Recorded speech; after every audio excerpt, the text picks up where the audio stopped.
What is the point in perks? They improve how the game feels to play, again, by adding different layers to the game.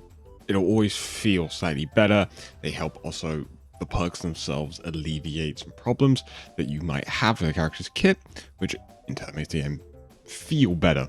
It adds a sense of progression and power to your hero throughout a game. You level up only twice, but it's still something where it feels like you are rewarded playing well on the hero. Yes, everyone's going to get a perk by the end of the match. Like getting a perk early and before everyone feels really good in the brain. It feels like you're being rewarded for your plays. I think this is all important because it just allows the game to be more dynamic, have more depth. When you have old games, they can get stale after you play them for a long time. Even a game like Overwatch, which is super dynamic in itself already, this just helps add another bit of difference. If you play a character with actually a good set of perks, it can feel like every game is actually quite different because you have to choose a different one, right? Obviously, some characters just pick the same one every single time, and that can feel a little worse, but it still does feel like you're incrementally buffing and reaching your character's full strength throughout a game. It also gives the devs more knobs to tweak, which will always make a game feel more fresh and alive. I always think it's better to be able to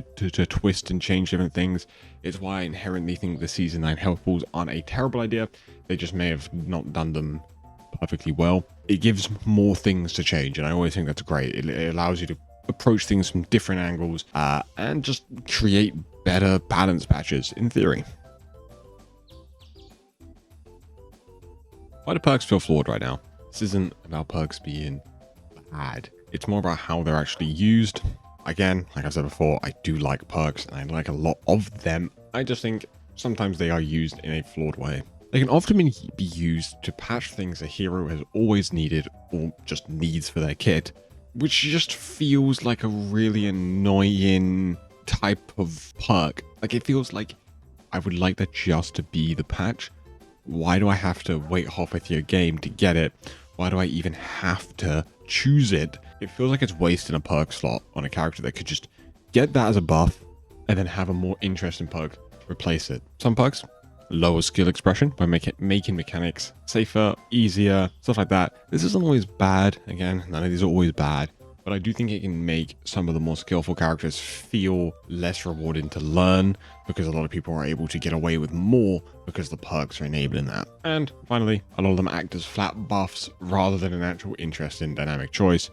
Again, better than making a bad perk, but a buff just feels really boring. It feels like you just kind of got a random upgrade instead of an actual like dynamic change. Examples of patch perks to me, Lifeweaver. Honestly, I think Lifeweaver has some patch perks in the sense that Cleansing Grasp should honestly probably be should be in the game. Not necessarily the cooldown reduction, but the cleansing of negative effects probably should just be a thing his Lifeweaver should always do. Rejuvenate Dash, I mean, it's nothing, it's just not that crazy. And I even think Pedal platform, this inherently his pedal should almost provide more of a reason for a teammate to go on it other than you just go up in the air. And then Super Bloom is kind of necessary for this guy to even really do lots of damage, right?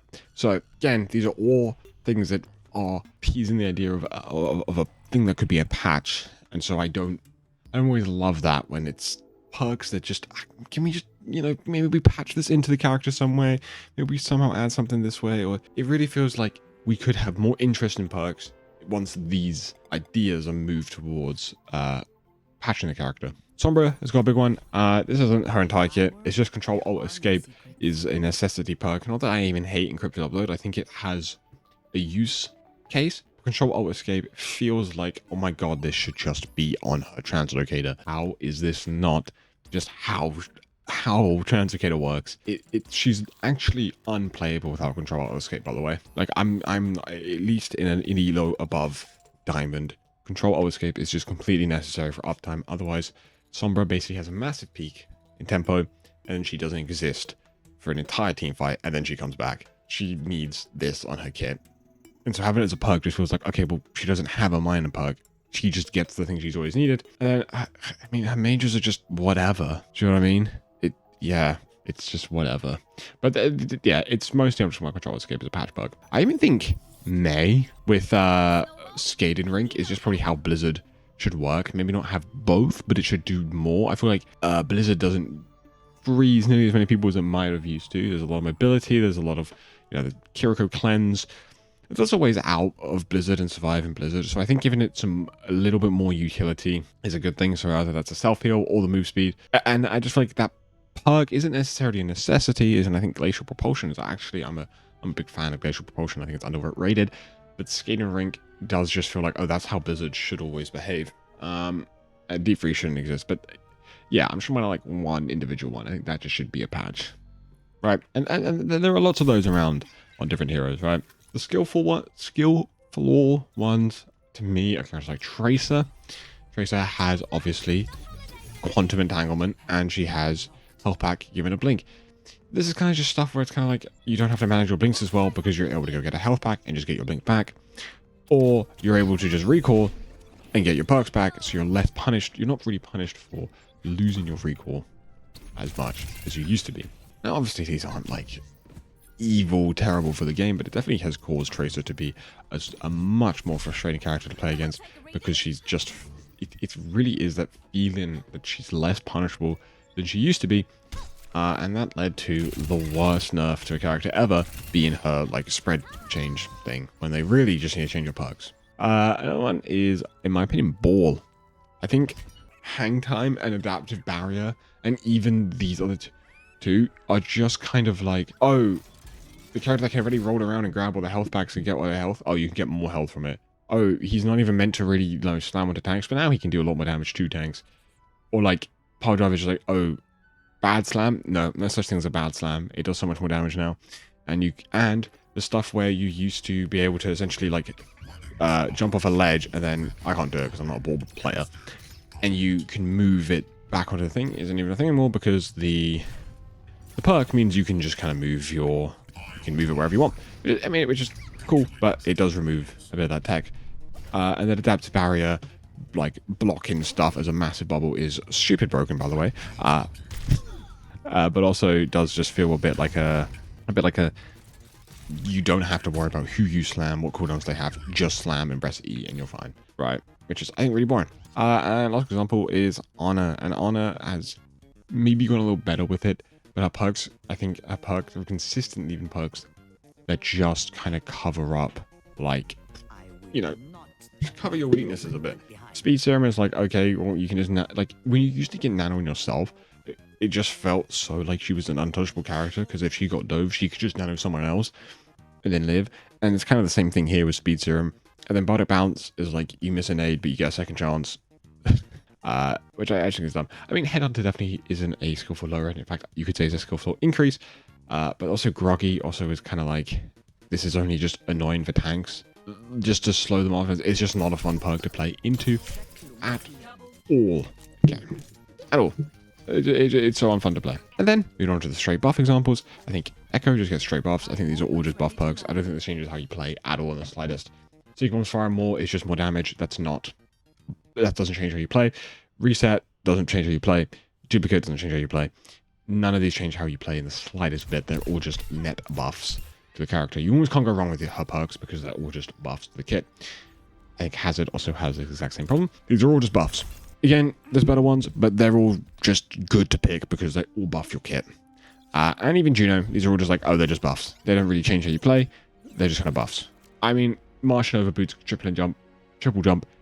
I can see how that can change a bit, but still. Anyway, the point is, none of these are all terrible and killing the game. They're just really boring, and I think are a flawed usage of perks.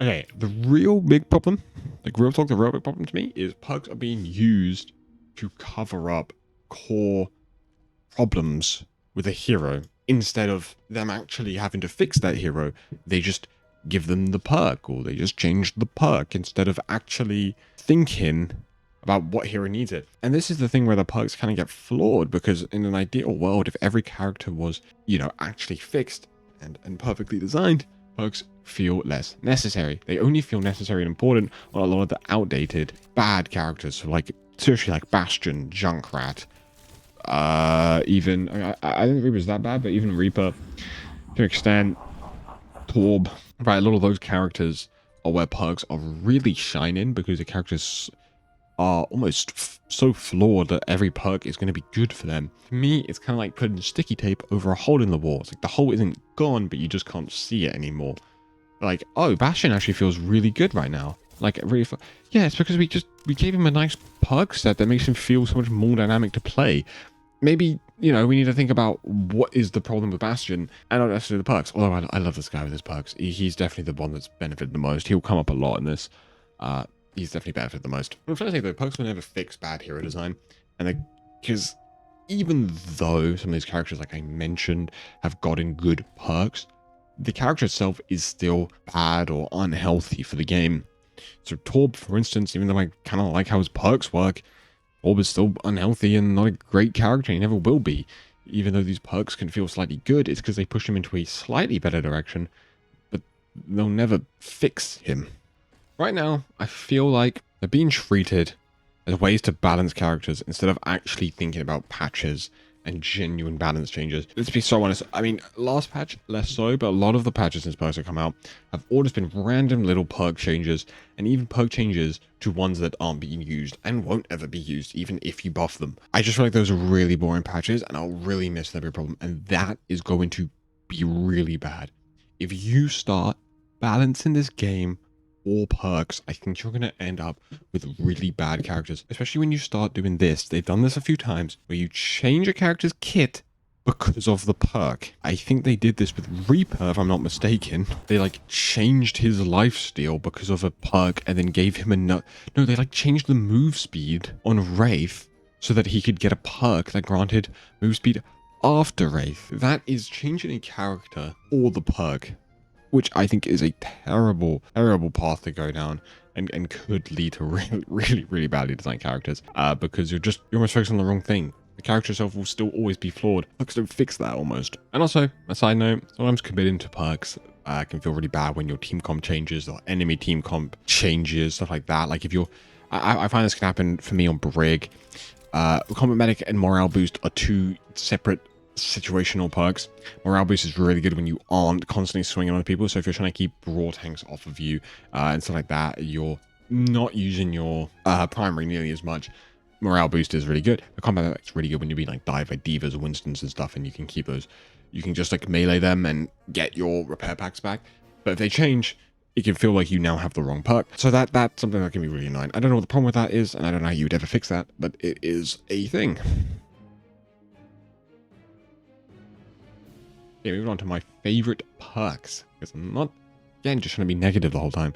Here are my genuinely some of my favorite perk sets, and I've actually brought all three of these characters up. Bastion is the first one again. Let's actually talk about it. I was mentioning Bastion earlier. Why do I like Bastion's perks so much? They change how he plays and kind of double down on different playstyles, which I will bring up again later. But all his perks are actually just really interesting ways of making his kit feel fresh and feel buffed. So for instance, his miners, which I think miners really should be buffed, feel like buffs in the right way. It's not, oh, you do 10% more damage, you just move quicker, something like this. It's more like, no, you get your cooldown reset on this, which means you can actually go for stuff like this. Right? And then get out. That is a small buff that suddenly can change the way you're able to play Bastion and make him so much more dynamic.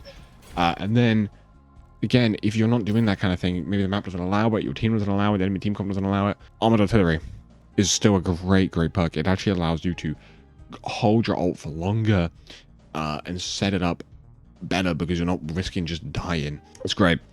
And then the difference between explosives and heal, again, two changes that push you in different playstyles of Bastion, which I think is great. These are great perks, okay? So, like, seriously, I just, oh, I love this guy's perks. He definitely, he just has the best ones. I even think Reaper, as I mentioned before, even though I talked about the patching for his perks is a bit annoying, I think he has really good perks. Apart from Soul Reaving, they just have to get Soul Reaving. Do you know what they have to actually do with this? They have to, like, I'm sorry, they do. They just need to put, like, change it up a bit and make the two miners the different TP length one. Add the TP length one back here, the one that reloads who with TP, but then make the other one Shadow Blink so that you have to choose between a long TP and a short TP. Right? But I think Ling Wraith is fine. Conflict between Shadowblink and Die Triggers, I think is great. These are two different ways you're going to end up playing Reaper. And you have to take the cost of, do you want a shorter TP that comes quicker, or do you want to keep your long TP, right? And then get the buff of Die Triggers. And that's why I kind of want the Miner to be Shadowblink and a long range TP that reloads you, like his old perk. Because then you have to choose between those two. So I think these are really, really good. These two mages really feel great. They both feel great. They feel like they actually add and improve to his kit. And I choose different ones depending on the situation. And I mentioned Brig. Brig's also got some great perks. Let's go over this. I was talking about this, why you might need Repair Pack 1, or you might need more morale boost. Again, two different situations. And I think Inspiring Strike is just a lot better than Whiplash, but Whiplash is a good perk nonetheless. Being able to hit people back to walls if you're playing these more claustrophobic maps where this is able to happen. Look how much damage you're able to do. It is seriously good. But Inspiring Strike, again, if you're rotating a lot, you're having to move a lot. It's great, the move speed. I would take it just for the move speed. And then you also get an insta heal off of a bash. Honestly, I've given like a lot of DPS and support examples. I honestly don't think tank has any good perk sets. Like, I think some of them are all right, but the overall perk sets are pretty flawed on a lot of the tanks. And I think that's probably just a 5v5 tank problem, but that's a different thing. That's an entirely different conversation to have, right? And if you're looking closely, I mentioned it earlier, the weaker characters end up having the best perks because they have so much room to explore because the character already sucks. Whereas typically these really well designed characters are really hard to give perks to because you, one, don't want to overload their kit even more, and two, they're already in a good spot, and the philosophy behind perks at the moment are very buff focused, and these characters don't need it almost. The weaker design characters have clear exploitable flaws that you can play around. Okay, how should perks be designed, in my opinion? In my opinion, minor perks are fine at being simple buffs. I mean, you can make them be cool changes, it's fine, but it might be it might be just really difficult to add that many dynamic perks. I'm fine with the minor just being a buff, right? Just like a cool little change, like, you get something cool. You know, that's fine. In my opinion, though, major perks really need to change how hero plays. And I don't mean like completely systematically just revamp a hero off of a perk. I'm talking like similar to how the Reaper one works, where and the Bastion one works, where it sort of just incentivizes a playstyle that you might already be doing, but you're able to push it even further. Double downing on a hero's design is such a smart way of using a perk. If we use the Bastion example again, if you are constantly taking different off angles, playing a lot of isolated space by yourself, you're going to love self-repair. You're going to want this. If you're constantly using your minds to get to these different locations and different angles, self-repair is going to help you massively here. You know what I mean? Like, it's actually great. And if you're blowing up Winston bubbles and you're blowing up Sigma shield and Ryan shield, you're not going to want to go for Lindholm explosives, but maybe you're not playing into those. And then it's actually going to be really beneficial for you to do that because you're going to get kills a lot easier, right? And with perks, I also love Kiss Curse design. I know it's not always perfect and always necessary, but what I mean by this is it's essentially the way Reaper's TP works. You get something at the cost of something. When you get Shadow Blink, you want the faster TP, and you're okay with losing the range at the cost. I really like the idea of getting something where you then lose out on something else. It makes a perk feel like an actual choice, not just a buff. It's like, okay, well, I'm not going to be able to TP as far, but I'm going to, I'm able to TP really quick. So, that's worth it to me. And I love that. I think that's exactly how perks should work. Anyway, that's it. I've been up for quite a while. I don't want to make these like too long. I'm not going that in depth, right? But overall, I think perks shouldn't be used as a way to balance the game and should just be used as actually more dynamic ways of changing a character's playstyle. And I really want perks to change and double down on different playstyles that hero is able to do, create different identities, and allow the player to make a personal choice of what they do. I know a lot of people that absolutely love just going Shadow Blink all the time. I love dire triggers. that's a personal choice. That's different. Everyone kind of does a different thing with that, and I like that. Okay, and I like perks. And I really think we can get this right, and I'm hopeful to see what they're going to do with essentially the big 2026 patch, which is going to be in February, but still, it's going to be the year's big patch or whatever. And I hope they're able to find something with perks. And I know they're trying to add new things essentially every year, but I really think they haven't found the sweet spot with perks yet. And I do want them to keep experimenting. They need, you know, go harder with it. So yeah, I don't mind small little buff perks here and there, but I would love it if we had a little way of making perks push a character in directions, not just straight up power. And that's it.